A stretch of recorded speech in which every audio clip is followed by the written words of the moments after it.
All righty. Good evening, everybody. Welcome to another uh, panel, or actually a discussion time.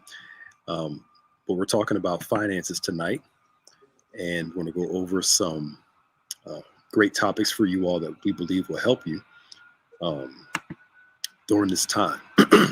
If you can, please help us out and share if you can. We would love for you all to be able to come on and share, get your notepads out as we go through talking about finances, not just from a biblical standpoint, but also from a natural standpoint, Practical, savings. It's biblical to practical, save, budget, practical. invest, and all Yeah, this stuff. yeah, Practical. yeah. Yeah. All that stuff is in there. Biblical is practical. Yep. And we're going to answer your questions, throw them in the comment section. We're going to talk about them if you can. Just want to give you guys some time to come on. Come on in. As they say, come on in the room. And let's get going. Good. Y'all coming in quick. Well, by way of introduction, of course, I'm Pastor Nick, and y'all know Bishop Evans and John Feast, who's with us last year also. John, tell everybody about yourself, and we can kind of banter about how long you've been hanging with us, for a long Yeah, time, and Been a how you and long Bishop met. time. Yeah. yeah, man. John Reese, Managing Director of Investments with Wells Fargo Advisors in Marlton, and then I actually have an office in Orlando, Florida now as well. But I'm in New Jersey enjoying this cold weather with all of you. But I've been, I've been in the investment business for over 20 years with a couple firms. And as Bishop knows, we met way back in Somerdale, Yeah, New Jersey, yeah, off of Ogden Avenue, many, many years ago. And we were there standing for our godchildren. And it was from that moment on, it was Bishop's vision and us aligning. It's just amazing how the Lord brings everybody together, and certain yeah, paths and things happen for a reason. yeah. And I've just been blessed. I was on point for a while with Bishop, doing that Oh on yeah. Saturday mornings, and I had my own talk show on Sunday mornings for a long Hmm. time on WPEN, one of the big stations in Philly. So, and now it's just sitting here helping people manage their finances and doing these shows. It's, to me, it's I love being able to be a part of this. What you do in teaching and educating, because it just makes you, it's just so much fun and so rewarding. So Yeah, thank you for having me again. I appreciate it. Sure thing. yeah. I, It's I, how sorry, I go ahead. wonder how many years it's been. We know it's been 20, So it's so been at least, we're it's thinking got to about be 25 25. years. Yeah, Yeah, about yeah. 25 to 27 years, because my Wow. daughter, Chelsea, was about 3 years old, and she's Yeah, 28 now. yeah. So, yeah, Wow, she's a grown woman. wow. Jeez. No longer a baby. It was Crystal and Derek Evans, their children, Oh, wow.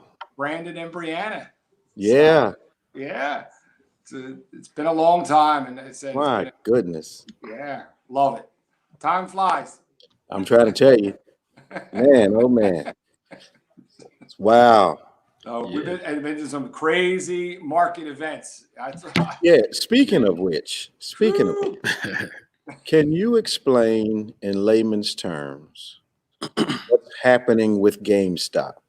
All right. So what we'll talk about first, how this comes about. So if you look back, just, I always say, if you take a stock and put it on the chart and see where it was just trading, look at Christmas. All right. It was right around $11, $12 a share.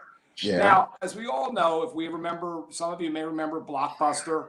We used to go rent your videos and they went bankrupt. Well, GameStop is kind of trending in that direction because, look, bricks and mortar are becoming obsolete, especially during the pandemic. So what's happened is you have professionals are out there, and they sell a stock short. Now, what that means is, let's say the stock was trading, and I'm going to pick examples. Let's say it was at $50. And then they started looking at their financials and figured, hey, these guys are in trouble. I think this stock's going to go down. All right. So what happens is they can sell that stock without buying it. You actually sell the stock in the market at 50. Now, what happens is if the stock goes down, trends down, which it did, to 30, 20, and falls, let's say it was at $15. Well, now what happens is you can buy that stock back. So you close out your position and you keep that spread in between, that $35. That's your profit.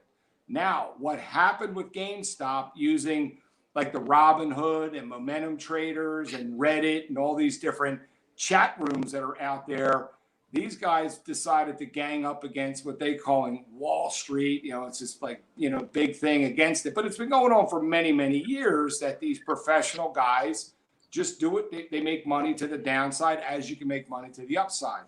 Well, what happens is when the momentum starts and people start buying these stocks, now, as I call them, some of them are worthless stocks that they're buying, but as it starts going up and passes back by the 50 and 75 and 100 on up to $500, it was hitting pre-trading day today, they would have to cover those shorts. Now, what happens is it starts what they call a short squeeze.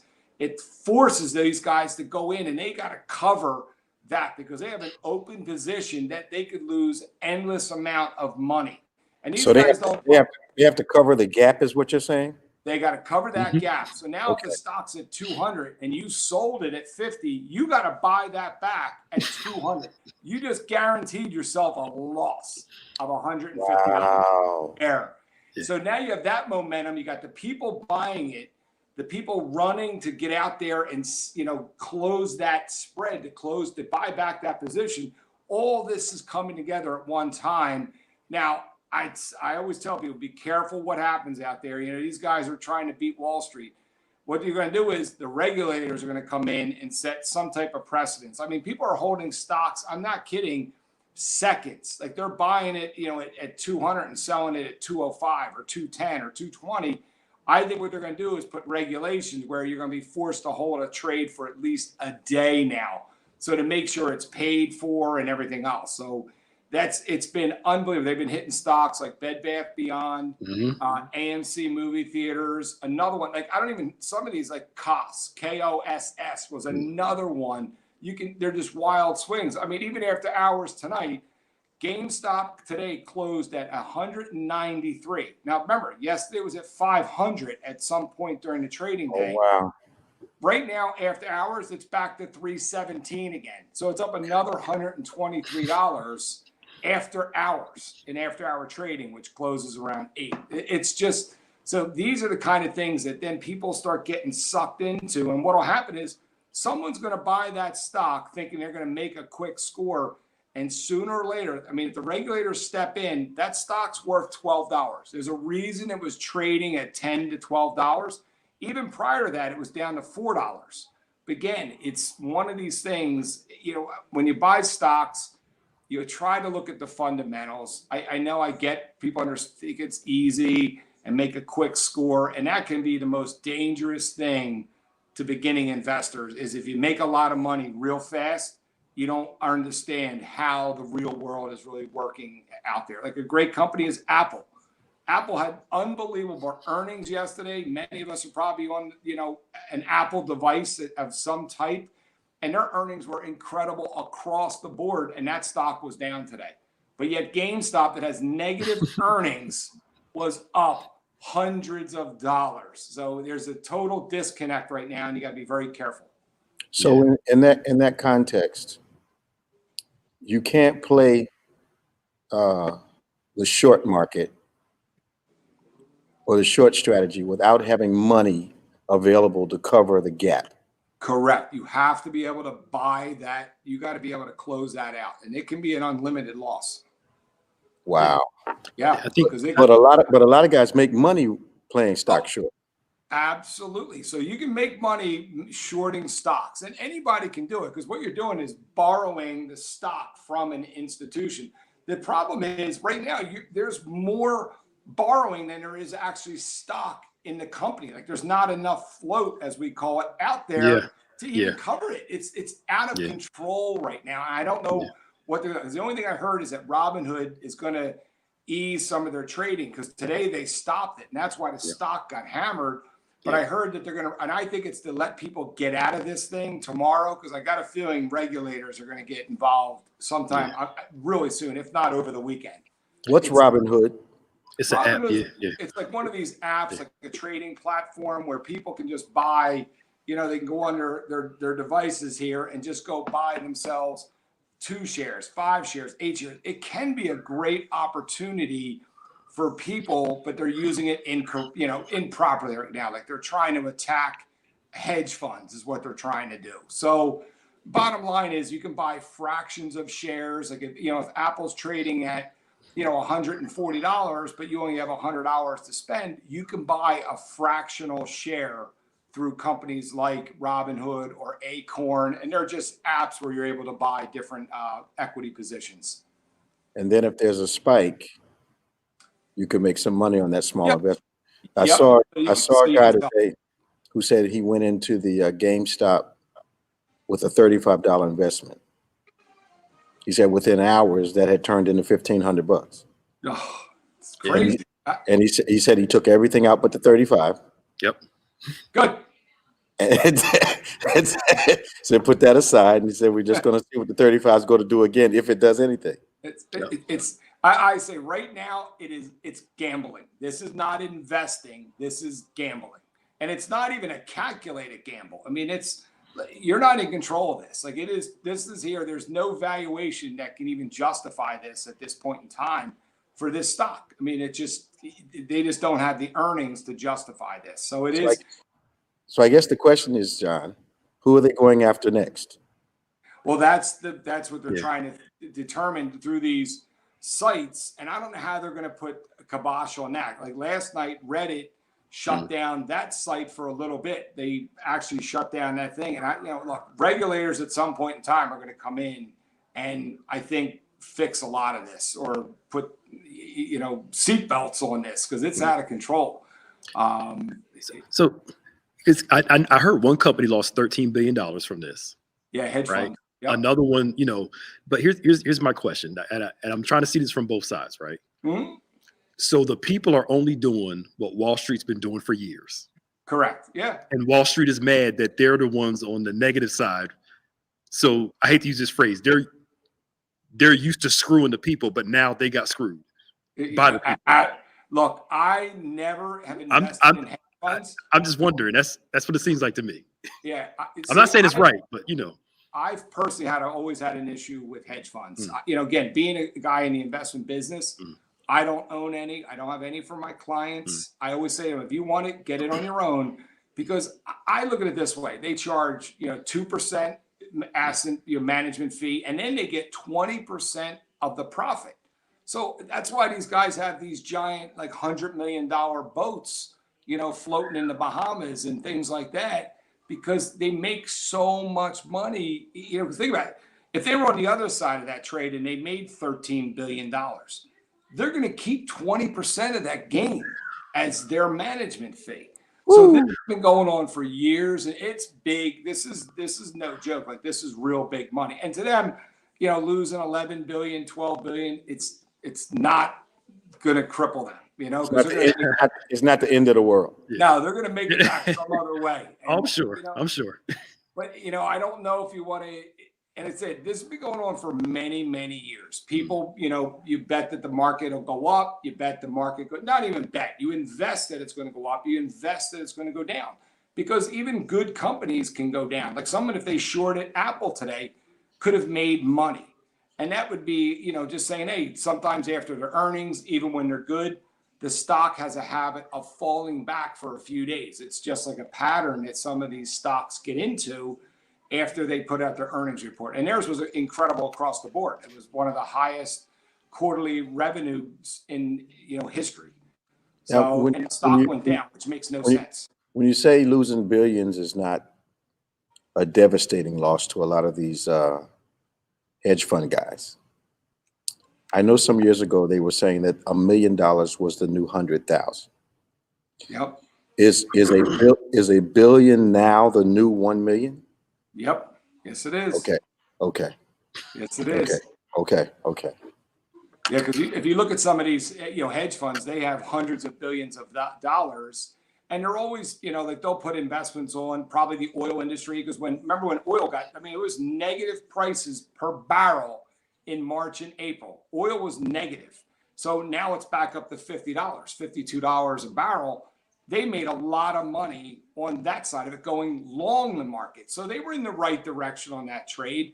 But oil has cycles. So it goes up, it goes down. And that's what these guys do. They're very smart as far as their fundamentals, their technical trading. So they get in and out of these different positions and try to, I mean, look, they're trying to make money for their clients. It's not like they're all just lining their own pockets. They are doing it for us, the investors, because people can get in hedge funds, but typically it's for, much higher net worth investors to get in it. And it's always with anything. It can only be a small part of your money. You never take these big bets on anything. Investing is a marathon. It's not a sprint. There's times where you make great money in certain years, and then there's going to be years where you give it back. It's just the way, it is. And that's why it's always important if you're working with somebody to, have goals and set up things and put them in place to do this. But, things like GameStop and all, you better have discretionary money or have the ability, as you said, Bishop, to lose it. Like if you're going to get in it, you got to know that if you lose every dime, it's not going to hurt you. Now, would you recommend for people that are working every day, these investment apps? Is that a good way to get your foot into the market? Yes, it's a great way to start. It's that I always recommend sometimes also like even Vanguard, Fidelity, I love to see people start with like a mutual fund. It's broad based. You own a lot of stocks. So instead of just trying to buy one or two or three, good ones, you're buying a whole basket, and you get them in very low cost, and there's very small minimums that you can get in to get started. And that's the key is you start small and then you can build out your portfolio, and then you start getting into the, to the riskier asset classes. Like some people put gold and silver into their portfolios just to own another asset class that's not correlated to the craziness that's going on in the stock market. So the app is a way to get into the mutual funds also? Yes. Yeah, you can get into almost any particular investment with those, except for hedge funds. Hedge funds it has to be accredited investor. There's a lot of criteria that goes into hedge funds and things like that. But yeah, mutual funds, stocks, bonds, for most part, you can buy on a lot of these different apps. Okay. Yeah. Cool. That's interesting. I understand. Yeah. I understand. I used to get those Robinhood things and those Acorn Yeah. invitations, and I just stayed away from them because I didn't really understand them. Yeah. And you don't know what's legitimate and what's not. But Well, and that's one of the things too, is a lot of those, I mean, look, they just popped up in the last couple of years, and no one's, you're really on your own. Like when you're going, investing with a lot of those, you're not really working with somebody. You're going in those, look, it's inexpensive. And a lot of times the trades could be free, but somewhere, you pay, whether it's, by losing money or whatever it may be. If you're not following advice or guidance from somebody somewhere, when you get on those, when you pick up that phone and you want to put that trade in yourself, that's on you. And that's, the problem is where are you going to get your research? And you got to be very careful of listening to rumors. And that's sometimes I get nervous when I see things that are happening like today with these stocks, what they're manipulating. I go back to the year, 1999 or 2000 through 2002, when we had that severe correction with the technology. If you remember when the tech burst, with the NASDAQ way back, that was ugly. I mean, there were people standing in lines. I remember going to shows in New York, and people would be writing on napkins, like giving me stock tips. They didn't know I was in the business, but I'd be getting a napkin with stocks on it. And I'm like, we are in serious trouble. And shortly thereafter, that market went down tremendously over that period of time. So you got to be very careful when you start seeing what we saw in the last couple of days. It gets me a little bit nervous on the broader market. you see those questions, Pastor Nick? Yeah. Yep. So if you have questions, please type them in the comment section. We'll get to them. One question we can address right now, I believe, would be good, because with this, one of the people, I guess one of the hedge fund managers was talking about how 401ks will be affected by all this GameStop AMC thing. Do you have any information on that at all? Or no? So right now some company, it depends on mutual funds. There's not a lot of big brokerage firms that have probably have owned GameStop. And if they did, you can bet they're out of it. Like they would have gotten out. Now that'd be a gain if you were in a 401k or had investments, because sometimes you can own these stocks and not know that you had them in your actual mutual fund. And that, a lot of people don't really know, because when you look at a mutual fund and you want to do research, a lot of times you'll be able to see your top 10 holdings, and it's probably going to be like Apple, Microsoft, big name, Qualcomm, companies like that you've heard of. So what happens is, a lot of them don't have hedge fund exposure, and especially individual stocks like those are typically not going to be found in any of these big things. But it can affect you. Look, if the market keeps going down like it did yesterday, 600 points, that affects all of us. Now you got some of it back today. We got half of it back today, which is good. But you got to hope that trading doesn't affect, the overall markets, because then that affects each and every one of us in your retirement accounts. That's why they're going to put the regulations into. I have again, don't quote me on it, but I've been through this too many times, like 2008, 2009, when a lot of these, banks were over leveraged during the financial crisis. A lot of people remember that, because that wasn't that long ago. And that was fast and furious and brutal, across the board for, banks and mortgages and everything else. So that was a very, very tough time. And again, that affected every one of us. But if you stay the course for the long haul, you can ride. Look, you take the down market, but it's always followed by an up market. Look what it did in 08, 09. We were down 40, 50, 60%, and now you're up 300-400% if you didn't touch anything. I think it's interesting, you guys, that the regulators see fit to step in, not when the people are losing money, but when I was just about to say that the companies are losing money, which tells me that the corporations really have a lot of influence with the regulators. Yeah, a lot. And there was a question on there I saw, Pastor Nick, about two things. What exactly is a hedge fund? We hear about it. What is a hedge fund? So a hedge fund it's a large pools of, and it can be huge, like institutional money and very wealthy individuals. What'll happen is they'll go in and they buy a lot of these unusual asset classes, like a lot of things that us as the individual investor, we can't participate in. And it's a very specific asset class. It's for, typically you got to have a net worth well over $1 million. You have to have income of between like $200,000 and $300,000 a year. So it's for what they call accredited investors, because they will take some they'll do crazy bets, using derivatives, algorithms that they talk about. So it's a lot of stuff that is not the normal type of investments that they'll get in, and they'll make a very, very large bet. They're pretty much, I'm going to say, fairly unregulated. I don't want to say they're totally unregulated, but they don't follow a lot of the guidelines of the other. And that's why I said that's really for the, I'm going to say the wealthiest. I'd love to see if they would bring the minimums down and things like that.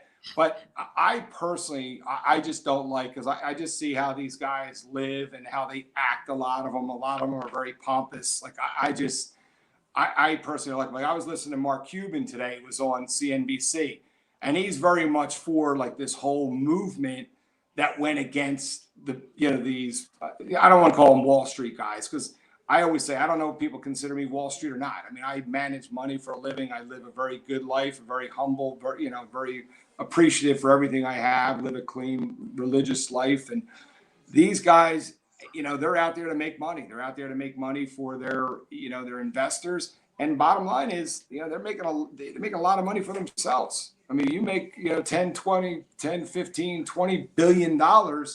Think what your payday is. So the hedge fund is a group of high-end investors coming together, and ABC hedge fund manages that money and invests it for them. That is correct. And the more successful the hedge fund is, the more money they attract. So that's why we hear about certain companies like Goldman, maybe, or some other companies managing $100 billion worth of assets. Absolutely, Bishop. Okay. Yeah. So, and again, for them, that's probably the smallest part of their business. They do a lot of really good things, but that particular thing, and it's typically like one manager that handles it. Like one guy is the kind of the brains behind that operation, but it's a lot of things that mainly only they can get into some of the things that they get into, and it's very, very large positions. Like when they make a move on the oil industry or gas industry or any of those, it is a massive bet. And if they're on the wrong side of it, it can be dangerous. I mean, look at GameStop, classic example. If they shorted that stock and they had to go in and cover, now they could be right again. If they just hold that short position, if they don't get forced out, that stock could fall right back down. So who knows? And that's where, but at some point, where do you get squeezed? Or you're going to get what they call a margin call where you have to buy back that position and close it out. So it can be very, very dangerous when you're on the wrong side of that trade. Believe me. It reminds me of the movie Too Big to Fail and those other movies about because all that was hedge fund stuff, right? Where they bet against the economy and made all that money on a crash.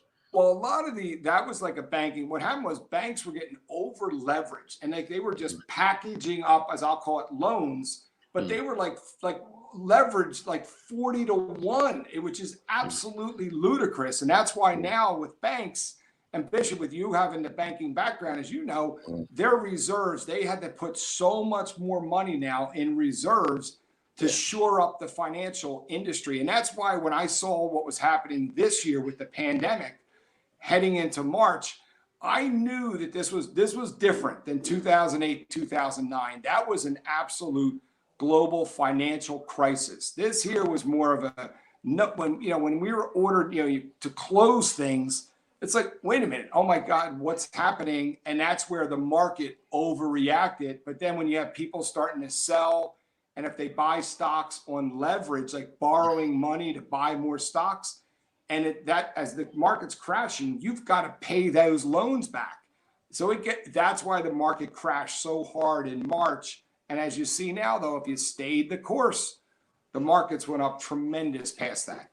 So if you buy something on margin, that really means you're borrowing some equity at that point, right? Correct. So we'll do an example. Let's say you have a $100,000 portfolio. Okay. And then you went out and borrowed $50,000 against your portfolio. Well, in theory now, you can own $150,000 of stock, but that $50,000 that's sitting out there, it's a loan. That's a loan. And then all of a sudden, if the market plummets, and then you can only leverage your portfolio, let's say I'm going to use 50%. Let's say you can only borrow 50% of that portfolio. Well, you got to be very careful, because now all of a sudden, if that $100,000 falls to like 60 and you borrowed 50, what are you doing? Liquidating your portfolio at the bottom, and now you have 10 grand left. And they call that a margin call, right? That's a margin call, and it is. They knock on your door, and it's got to be covered like within days. You have a couple of days to get it covered. So if you don't have the cash to bring in, it's an automatic forced sellout, and you have no say as to what they sell. They just sell it for you. So it'd be very dangerous. And that's why I get nervous when I see anybody that does margin. I don't really allow it. I have some people that do very large portfolios. Let's say they have $1 million. They might borrow $100,000 if they're flipping a property. That is it. And then the money goes right back in. So you have some people that use it very smart, but others, they hear people talking, and these rumor mills start going that it's easy to do. Don't do it. It's a very, very dangerous game. Yeah. There's some people I know trying to buy the GameStop stuff real quick, and I'm like, y'all, once the bottom people at the bottom, you said they call the margin, people cash out. You're holding the bag because you spent $50 for a stock that's worth $12. Like, right. Somebody will own it at the high. Somebody always buys. There's always a buyer and a seller of every single position. There's always somebody's selling it. You just bought it from that guy that bought it at 300, sold it to you at 400, and you may own it at 400, and it could be worth 200 tomorrow. So that's very, then you lost money. Yeah, those that got in early, I know some people, like Bishop said, got in early and they sold their stuff quick. And made some good money. You can't be greedy. Fear and greed is what drives everybody. But the problem is, they feel the pain of the loss of it, and that hurts more when it's going up. And as they'll say, greed is good. They like, this is great, this is easy. They just keep going and going and going, and they never know when to sell. As you said, take some of it off the table. If you made money and you got lucky and you were fortunate enough and blessed, great. Take some of the money off the table, especially with situations like that. But I'm not a proponent of chasing stocks like that. I just tune it out. I listen to it so I have knowledge and awareness of what's going on, but it's just not part of the practice that I believe in at all. Cool. We got a couple questions, Pastor. So you, somebody asked you, you kind of talked about this already. Some apps to recommend. You talked about Acorn, Robinhood. What other ones did you say? Reddit? So, well, there's like Fidelity and Vanguard are just some really good, sites to start doing your own, investing and things like that. If you're starting out small, it's a great way. It's very, low cost. A lot of these are very inexpensive trading platforms. TD Ameritrade is another one. There's a lot of platforms for starting out. So do the, I don't want to call them startups, do the Acorns compared to the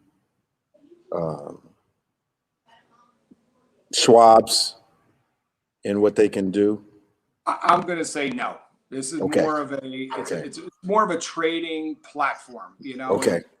So you're kind of doing your own thing. More of do it yourself. Whereas if Schwab, if you choose to, you can get advice. Vanguard, you can get advice. Fidelity, you can get advice. We provide advice. So it all depends on, like, if someone's a do-it-yourselfer, great. You want to go for as low cost as you possibly can, and the ability to be able to, sitting on a bus or sitting on a train and just, using your phone and trading in and out of stocks. I mean, that's the ability that does give you. Are the majors doing the fractional investing? Not for the most part, for example, like Vanguard, Fidelity, it'd be more if you're going to invest in mutual funds, and that you just literally buy a certain dollar amount. So if you can afford $50 a month, you're just going into a particular mutual fund at $50 a month. So that's the beauty of starting out there. I'd like to see people start, like I said, in mutual funds, because you're not guessing in any one area, and you can get very specific, and you can buy just biopharmaceutical, you can buy, technology stocks, you can buy energy, just particular indices if you choose, like if you want to get that specific. But, otherwise there's very, broad base, like Vanguard has a great, total market index fund, which is just a very broad, or you do, some of these other funds like the Star Fund they have, it's broad based stocks and bonds. Okay. Now this is a very broad question.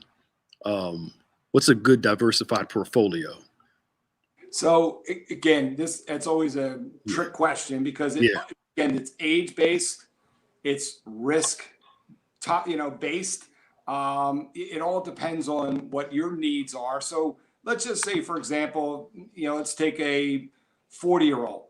You might want to have 70% of your money in equities, stocks, and then maybe 25, 30%, or maybe 20% in fixed income, 5% or so in, hard assets, which could be like gold, silver. And you can buy, what they call exchange traded funds, just to buy some of those instead of owning physical gold and or silver, which can be a little bit harder to sell. You buy something that tracks that index. And that's typically what we do. Cool. Another one. What is your advice to an individual who wants to buy a stock because his buddy made money on trading? Jamie's being facetious. Jamie's being.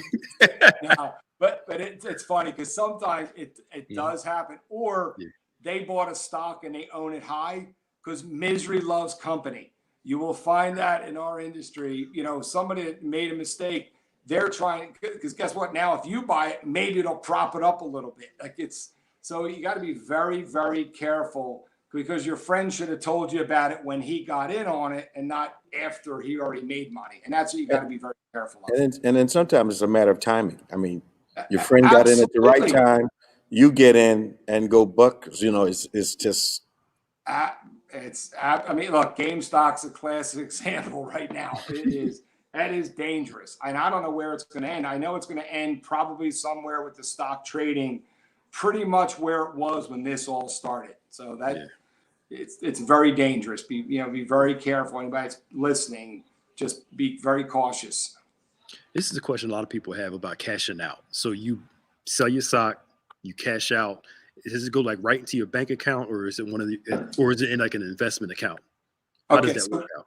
So depending on how you have it structured, most times, no matter where you put your money, whenever you open it up, there's typically going to be a money market or something associated with that account. So whether it be Acorn, Fidelity, Vanguard, us at Wells Fargo, Merrill, whatever it is, what'll happen is your money goes into a money market. And then when you buy your stock, the money comes out of the money market. And then you buy your stock, you sell it, the money goes right back into your money market again. And then it's there for you to go and reinvest and everything else. So it's a very good question, but that's typically how most of them are set up. There's always what they call a cash account associated with your portfolio. Okay. All right. This is actually a good question, but we really want to harp on. Are there any investment strategies for people that have little money? Yeah, look, it always, absolutely. You got to start somewhere. And when I said start with like your Vanguards, Fidelity Contra Fund is a good fund. Vanguard Total Stock Market. But again, it depends on your age that you're getting in and things like that. So you got to, it's one of those things that you want to, if you give me a call or, during the day or shoot an email to my office, we can kind of guide you as to what maybe, or at least talk to you first, because everybody's different. So to always say, hey, here's what's right for this person, it may not be right for you. So I always have to be very careful how we say that. But it doesn't matter what you start with. Yeah. Just start investing. Now, when you talk about the age thing, somebody asked, at what age am I forced to take distributions? Okay, so that's a great question. So when you have a retirement portfolio set up, such as a 401k, IRA, and let's say you're retired and you retired at 65, 67 years old, they changed it now. You have to start taking money when you're 72 years old. It used to be at 70 and a half. It's now 72, where you have what they call required minimum distribution. And there's a calculation that it's based on. So it's based on life expectancy and things like that. So it's typically about 3.6% of your prior year's value. So let's say your portfolio is worth $100,000 at the end of December, you would have to take out about $3,600 at some point during that year that you turn 72, and then every year thereafter.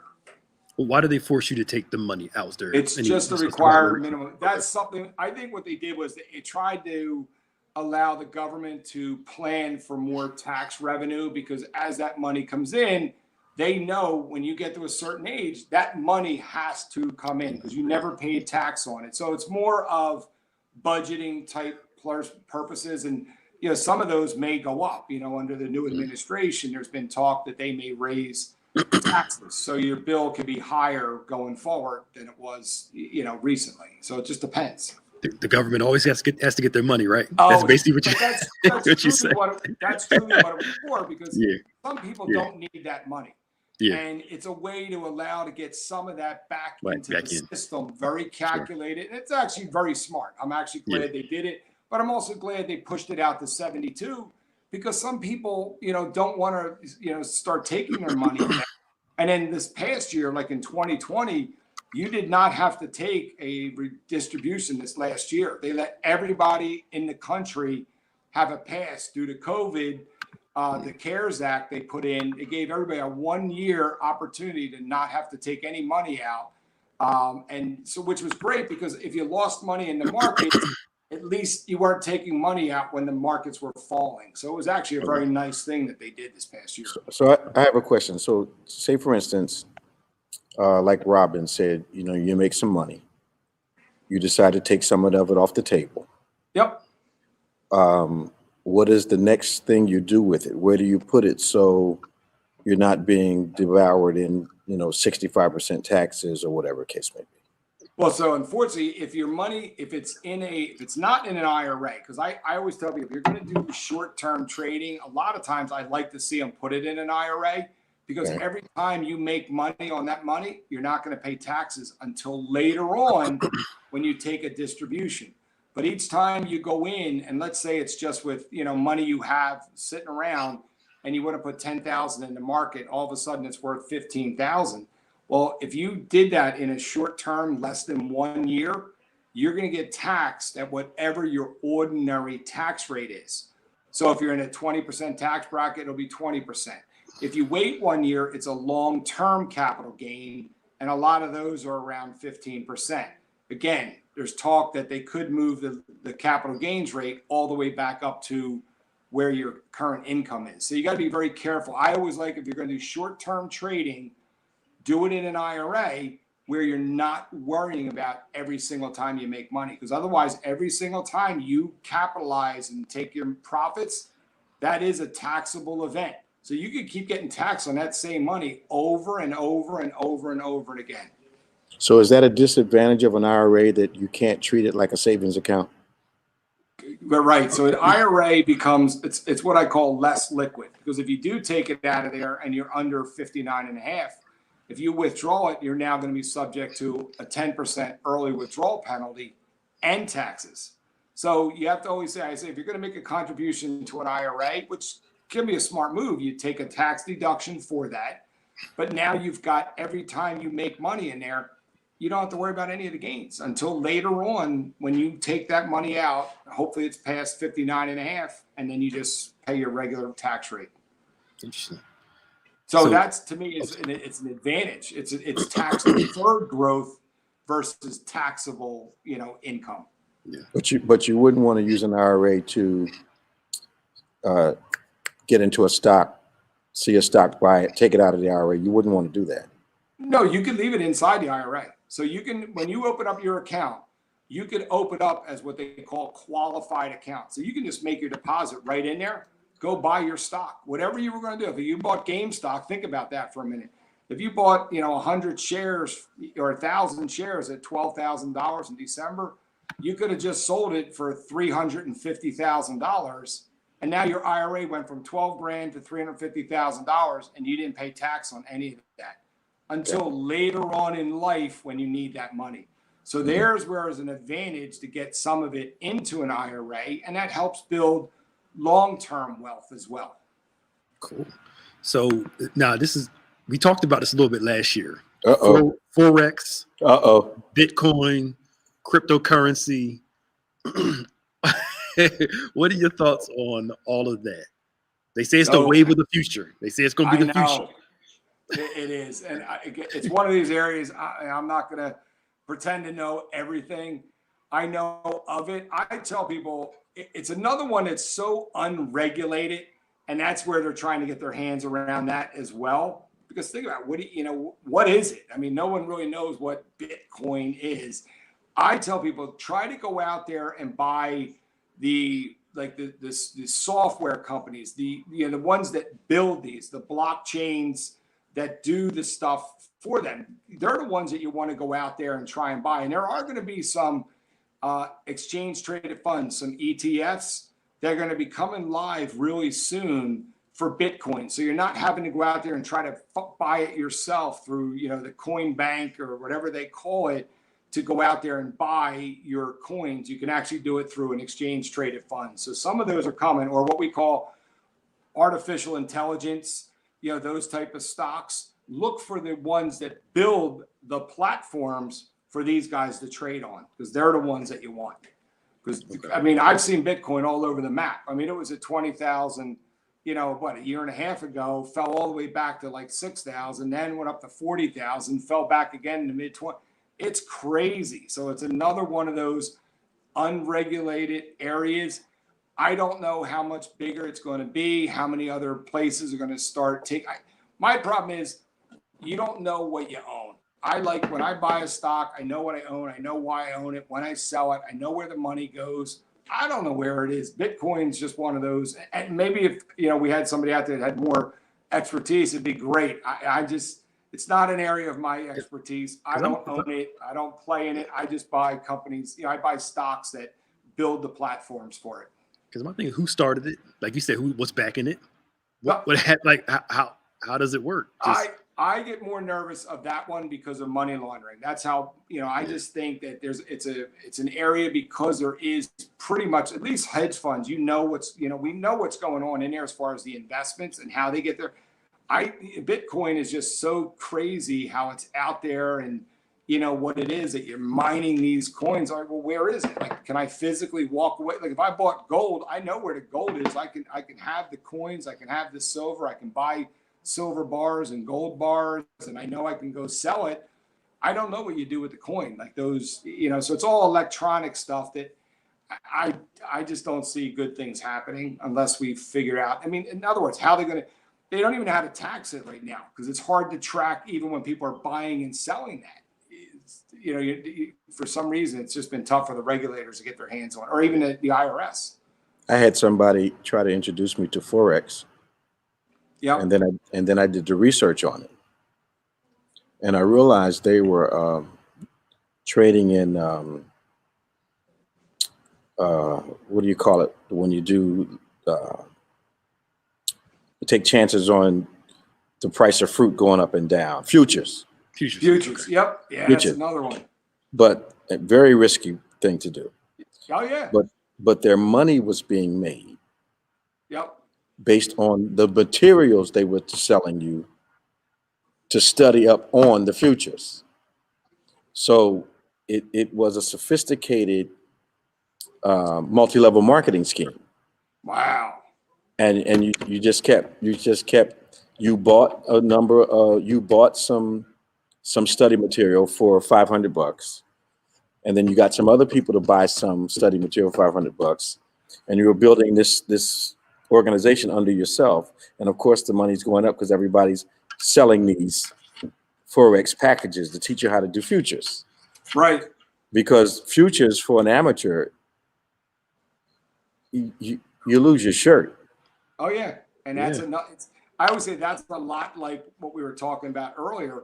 You don't know what your losses can be, because you just, again, if you're on the wrong side, and a lot of the hedge funds will mess with that stuff. They do the swaps, the interest rate swaps. They, do, US dollar versus whatever, could be, the yuan, it just, a lot of that. And that's what hedge funds are. It's not your normal everyday stocks and bonds. It's a lot with the currencies and hard assets. And it's just them making big bets. And unfortunately, I always say, whenever you short something, that's anti-prosperity. I personally don't like it or believe in it, because I just feel, well, you're betting against somebody, and I think it's the moral side that it makes you very uncomfortable. It really is. Because I always say you got to draw the line. There is somebody else that'll do that. Great. I personally I'm not comfortable. I always tell people, if you want to do it, you can seek out somebody. Just because I like to bet on companies that are, maybe a turnaround story. You like Boeing. Boeing, at some point, airplanes are going to fly again. They're going to build airplanes again. It's not going to go away. So I like stocks like that have a story. Maybe it's not going to develop today or tomorrow, but it's going to evolve over time. And they're the type of things that you want to try to buy. Good quality, that there's going to be a turnaround. I mean, electric vehicle market is becoming very big right now. So these are a lot of the things. It's huge. And that's going to be, it's the wave that's going on right now. And that's, so you want to start investing. There's a new company called Lucid bringing out some very nice looking vehicles. Yes. Electric, very powerful. And right now you have to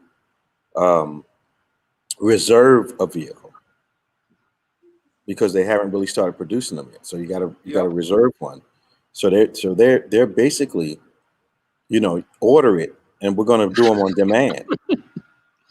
Yep. Wow. They're going to do them on demand, which, when you think about it, it makes sense. Yeah. Yeah. Rather than go out and manufacture a couple 100,000 vehicles and wait for people to come buy them. You got it. I mean, look at Tesla. Yes. Tesla was basically, you know, Elon Musk, as crazy as he is, the guy's a genius. And that's what he did. He said, look, I don't have any showrooms. I don't have any, I mean, he does have the places, but they don't really call them dealerships. They're basically service centers, you know, when like the one on Route 70 in Cherry Hill now. Yeah. It's basically, you know, you order your car online, they'll say, okay, it's going to be 2 weeks, 4 weeks, 6 weeks, 8 weeks. It shows up there, you go there, you pick it up, boom, and you're out of there. So it's a very, and they've streamlined the process. I remember when I bought one several years ago, there were probably 12 color choices. Now it's 5, because he knows what people are buying. And guess what? If you don't like one of those colors, don't buy the car. I mean, it's that. So, you know, he's out there. Yeah, he is. So oh yeah. But you got like Lordstown Motors. That's another one that's out there. You know, Rivian. There's a lot of companies. I mean, GM, Ford, all these manufacturers are all going to have a lot of electric vehicles over the next couple of years here. I'm sure. So you have time for a few more questions? You good? Yes. Okay. So I sold my free share for Robinhood for GME. That was one of the companies that, like GameStop, AMC. I've now settled funds for $289. Unsettled funds. Oh, sorry, unsettled funds. Sorry, for $289. A buying power of $300.59. $196.85 in stocks. What does that mean? Unsettled. Okay. So the GME is one of those, like GameStop. That's one of the companies they targeted. Right. So I'm just. What's unsettled funds? It sounds like it has. Well, unsettled. I'm trying to. You wanted to call you? Did she sell it? Yeah, I'd like to just. I have to know a little bit more about that one. Well, we're going to give you information at the end. Yeah, that's it. So that's a specific. I can find out more what happened, because it sounds like there's almost leverage in that account. That's what it looked like. Yeah, that's what it looks like to me. Yeah, so I'd like to just see what that's all. And that's, you got to be careful with too. You know, sometimes you could sign up for something you don't even know you signed up for it. So Jamie had a pretty interesting one. Did you say it? Yeah, I put it right here. What are his thoughts on target date mutual funds as a go-to for 401k? I think it's a fabulous. That's a great question for people. Can you explain that? Yeah. So basically, what it is, let's say you're 40 years old and you're going to retire in 25 years. So you basically want to look out at a target fund. You know, now that we're in you'll go out to 2045, and what'll happen is the investments are more age oriented for you. So maybe you'll have 60% in equities, and then as you get older, more and more is going to go over to fixed income and things like that. So they're very good for novice investors. I tell people, when in doubt, use those, especially if you're going to retire, let's say in 5 years. So you would use the 2025 fund or a 2030 fund. So it's all risk-based. The further out you go, the more risk. The closer you are to retirement, the less risk you want to put in your portfolio. So that's why they actually added those in about 10, 15 years ago, what they call life path and target funds, to help people from blowing up their own portfolios. Because human nature is they take a look at last year's returns, and then they move their portfolios into those, picking the one that was the best last year. You would have been better off picking the dog, because that guy better outperform next year or he's done. So I always tell people, be very careful of trying to pick it's very hard to stay at the top. It's easier to be the guy that's at the bottom and have a very good year next year. So, and that's what happens. A lot of people look in the rearview mirror, move their portfolios based on what they just saw. No, you should have been ahead of the curve. So be very careful when you're looking at things. Cool. Can you move? How can you move money you've made from stocks to an IRA? Basically, what you do is, let's say you have a portfolio, and I'm going to pick an example. Let's say you have $10,000 and you want to open up an IRA. Depending on your age, you can put in, basically $5,000, $6,000, $7,000 a year. If you own any type of a business, you could do what we call a simple IRA and make even a larger contribution. So the more you can get into an IRA, the better off you are, as far as when you're doing your trading. You're not paying taxes on every one of those trades every time you make money. So I do like to see a lot of trading if they do it in your IRAs. Yeah. Speaking of IRAs, the difference between a Roth and a traditional IRA. Okay, great idea. Great question. So a traditional IRA, for the most part, depending on your income level, is a tax deductible contribution. So we'll make the numbers easy. Let's say you want to put in $5,000. So you made $100,000 last year. You now lower your taxable income down to $95,000 because you're taking advantage of a tax deduction right now. If you do a Roth IRA, same limitations. You know, it's all based on income, whether or not you can make a contribution. So, for example, if you take that $100,000, you're going to be putting it in on an after-tax basis. So you don't get a deduction today. You put that $5,000 in after you've already paid your taxes. However, that money grows tax deferred and then is tax free later on when you go to take that out. Whereas the IRA, since you took the deduction now, a traditional IRA, you have to pay tax on that later on. Now, the theory is if you're in a lower tax bracket when you retire, maybe you're not taking 100, you know, you're not making 100 grand a year, you're only living on 40 or 50, you're going to be in a lower tax bracket than when you go to take out that withdrawal. Okay. All right. We got a few minutes left because we don't want to hold you up too long. How about Berkshire Hathaway B stock for long-term investment? Love it. You know, love it. It's a cool. It's a great long-term holding. So it's a very, very sharp person right there. Okay. So with volatility, all that's the ups and downs you're talking about, right? Right. So volatility, in order to measure volatility, there's a very simple, I always talk about giving these three letters, VIX, V-I-X, you know, Victor, Ingrid, X-ray. And that's what that is that's the measure of fear or, you know, in the market. So for example, yesterday when the stock market went down as much as it did, that volatility index spiked. So it went from like around 22, 23, it shot right up to 35. So what that means is a lot of fear and, you know, anxiousness in the markets. And so it's actually a gauge. It's a barometer. It's just like back right before we had the pandemic, it was really low. Like it was holding right around 12, 13. And when it got, if you go look at that chart on the VIX, you'll see it spiked near 80 in March. And that was because of the ultimate fear. Now, the other side of that is, you know, when that thing spikes as high as it does, that market is basically telling you it's almost bottomed out. Because when there's that much fear is when you want to buy. We were doing so much buying around March 20th, and the returns have been unbelievable. And that was the ultimate fear level right that day. So you got to be able to buy when nobody else wants to buy. That's when you buy. Yeah. Absolutely. Okay.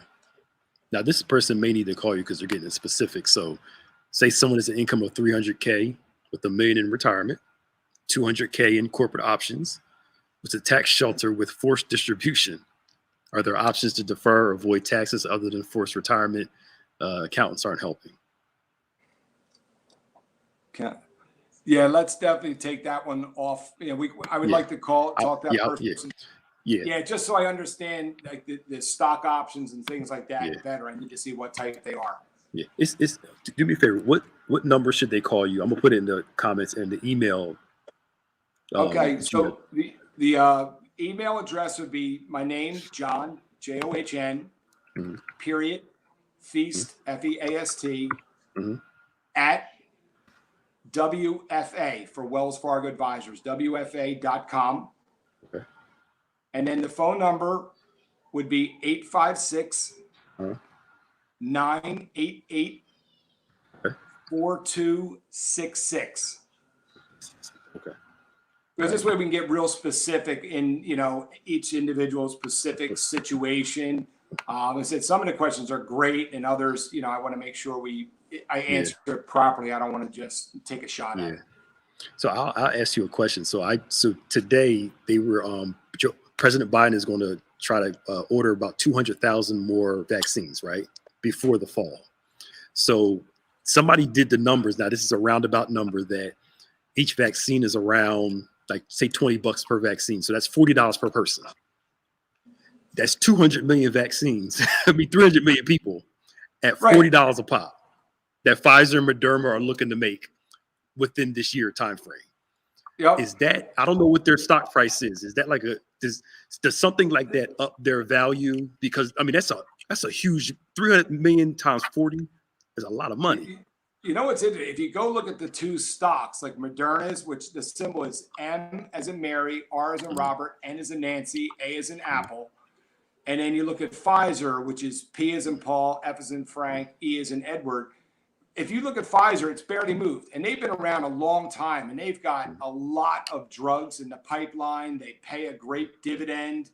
Whereas Moderna is just, they came out of nowhere because they were one of the ones with the vaccine, and their stocks through the roof. So I always say sometimes you don't understand why. I like personally Pfizer for a long-term hold because I feel, look, if they can pay you, 4 or 5% to hold a stock, and then if you get any appreciation, that's what you want to look for. Moderna, we got in early on that one a while back, and we're getting ready because I don't know. It depends because I don't know if the government's going to let them make a lot of money on this. And it sounds like now all of a sudden a lot of the manufacturers are going to get together. It's almost like they're going to share the ingredients to get out all these vaccines because that's the right thing to do is look, like we're trying to get everybody to come together as people. We need to do it from a corporate level and help everybody because all that's going to do is help everybody in the world. So that's what I would love to see. So I think they're going to cap how much they're really going to make. And a lot of times when large, powerful corporations are going to buy your product, they actually tell you what they're going to pay. Yep. And you have to decide whether you want that or not. But the volume is usually so high that you take the deal. Correct. Because I think they're probably going to get paid less than $5 a shot. But Yep. it probably, when they do the math, it's going to cost them $1.50 to do it. To produce it. Correct. So then you got 300 million doses that they're going to make at $5 a shot with a $2.50 profit. You've made a little bit of money. Made a little bit of money. Made a lot of money. But I always say there's a lot of expense though that goes into that research. Absolutely. Absolutely. Because And they're going to get it back. Oh yeah, because a lot of these biotech companies, they run at unbelievable negative returns for a really long time. Yeah. Look, I always say it's a very risky area to be in because if your product doesn't get through the phase 3 trials, it's done. Like you're gone tomorrow. So that's the downside. So it can be very, very risky, but it can also make a lot of money with it as well. That's why Johnson & Johnson's decided to stop trying for the vaccine. They just got out of the game. Yep. Okay. Yeah, right. Like AstraZeneca's, there's a lot that are still out there, trying to develop it. So okay, we'll see what happens. All right. Bishop, you have any closing remarks? No, I'm good, man. Thank you, John. This was really good. Yeah. Thank everybody for joining us. And thank you. Thanks for coming on. Tell my sister I said hello and I sure will, buddy. Kiss your dozen children for me. And, so, you guys give John a call, email him. We just want to give you guys some. Bishop is doing the giving side on Sunday, and we want to give you guys this other side too. Yeah. And then we'll try to schedule something next month so we can continue the conversation about finances, and we'll make it work, y'all. All right. Fabulous. I'm glad you guys enjoyed it. See you guys later. See you, John.